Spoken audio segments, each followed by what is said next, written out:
திருச்செந்தூர் கோவில் கண்காணிப்பாளரை காவலர் தாக்கிய அந்த அன்னை தகவலை நாம் பார்த்து கொண்டிருக்கிறோம். தங்களுக்கு வேண்டியவர்களை மூத்த குடிமக்கள் வரிசையில் காவலர் அனுப்பியதை தட்டி கேட்டு கோவில் கண்காணிப்பாளர் தாக்கப்பட்டிருக்கிறார். அவர் மருத்துவமனையில் சிகிச்சைக்காக அனுமதிக்கப்பட்டிருக்கக்கூடிய அந்த அண்மை செய்தியை நாம் பார்த்து வருகிறோம். விவரங்களை செய்தியாளர் சதீஷ் வழங்க நாம் கேட்கலாம்.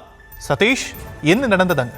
தொடர்ந்து நம்முடைய செய்தியாளரிடம் நாம் பேசலாம். அதற்கு முன்பாக கோவில் கண்காணிப்பாளர் தாக்கிய அந்த காட்சிகள் கிடைக்கப்பட்டிருக்கிறது. கோவில் கண்காணிப்பாளரை காவலர் தாக்கியிருக்கிறார். அந்த காட்சிகளை நாம் அன்னை தகவல்களாக நாம் பார்த்து வருகிறோம்.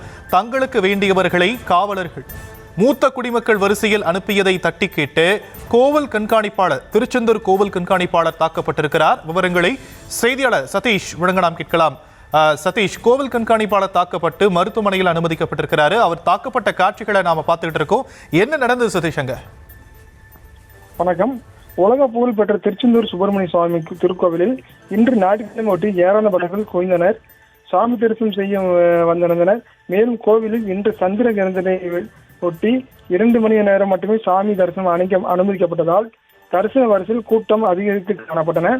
மூத்த குடிமக்கள் வரிசையில் பாதுகாப்பு பணியில் நின்று காவல்துறையினர் தங்களுக்கு வேண்டிய முறைகேடாக மூத்த குடிமக்கள் வரிசையில் தரிசனத்திற்கு அனுப்பியதாக கூறப்படுகிறது. இது தொடர்பாக தகவல் அறிந்த கோவில் உள்துறை கண்காணிப்பாளர் விவேக் அந்த பகுதிக்கு நேரில் சென்று பக்தர்கள் முறைகேடாக செல்வதை தடுத்துள்ளார். இதனால் அங்கு இருந்த காவல்துறைக்கும் உள்துறை கண்காணிப்பாளர் விவேக்கும் மோதல் ஏற்பட்டுள்ளது. இந்நிலையில் அங்கிருந்த காவலர் பிரபாகரன் என்பவர் கண்காணிப்பாளர் விவேக்கை தாக்கியுள்ளார். இதனையடுத்து கண்காணிப்பாளர் விவேக் காவலரை திருப்பி தாக்கியுள்ளனர். இதனால் ஆத்திரமடைந்த காவலர் பிரபாகரன் கண்காணிப்பாளர் விவேக்கை கன்னத்தில் அறைந்தும் பூட்ஸ் காலில் 8 வைத்தும்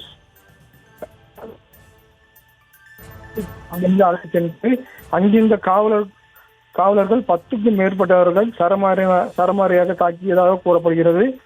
இதில் பலத்த காயமடைந்த அவர் திருச்செந்தூர் அரசு மருத்துவமனையில் முதலில் சேர்ச்சி பெற்று தூத்துக்குடி அரசு மருத்துவமனை கல்லூரி மருத்துவமனைக்கு மேல் சேர்க்கையாக அனுப்பிக்கப்பட்டுள்ளார். இந்நிலையில் தற்போது கண்காணிப்பாளர்கள் விவேக் தாக்கியதாக கூடிய காவலர் பிரபாகரன் திருச்செந்தூர் அரசு மருத்துவமனையில் சிகிச்சையாக வந்துள்ளனர். இந்த சம்பவம் தொடர்பாக காவல்துறை விசாரணை நடத்தி வருகின்றன. கோவில் காவல்துறையினருக்கும் அறநிலைத்துறையிற்கும் மோதல் என்பது தொடர்ந்து கடந்த சில மாதங்களுக்கு என்ற பெண் கண்காணிப்பாளரை காவல்துறையில் தாக்கிய சம்பவம் நடைபெற்றது. இது போன்ற மோதல் சம்பவம் பொதுமக்களிடம் பக்தர்களிடம் அதிர்ச்சியையும் பரபரப்பை ஏற்படுத்தி